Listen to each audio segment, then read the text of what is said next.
Evangeli de Marc, capítol 7, versets de l'1 al 23.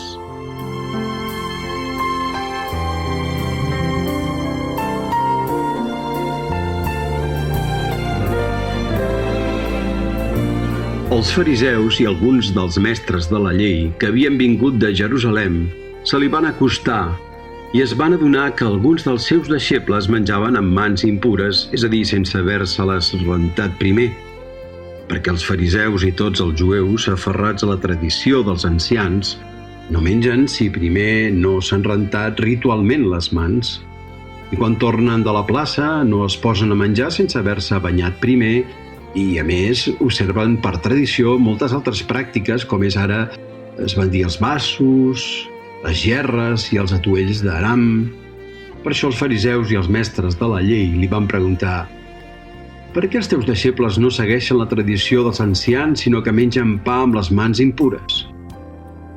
Ell els respongué: «Que n'és d'exacte el que Isaïes va profetitzar de vosaltres, hipòcrites, quan va escriure: Aquest poble m'honora amb els llavis, però el seu cor és lluny de mi.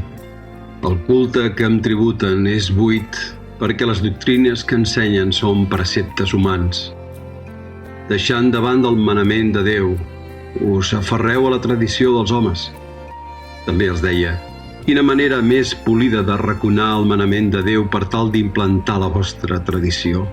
Perquè Moisès va dir: honra el teu pare i la teva mare, i també el qui maleeix el pare o la mare que mori irremissiblement. En canvi, vosaltres dieu: si algú diu al pare o a la mare: qualsevol cosa amb la qual et pugui servir la declaro corban, és a dir, donació sagrada.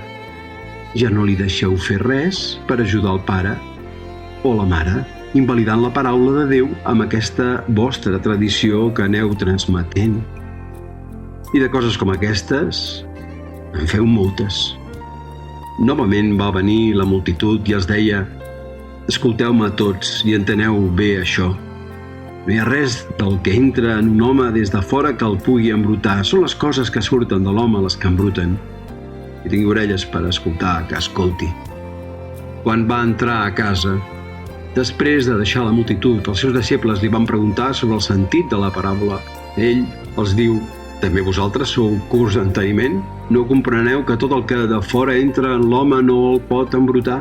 Perquè no entra al seu cor, sinó al ventre i va a parar a la latrina. Així declarava purs tots els aliments». També deia: «El que surt de l'home, això és el que embruta l'home. Perquè de dins del cor dels homes en surten mals pensaments, fornicacions, robatoris, homicidis, adulteris, cobdícies, maldats, engany, indecència, enveja, maledicència, orgull, insensatesa. Totes aquestes coses dolentes surten de dins i embruten l'home.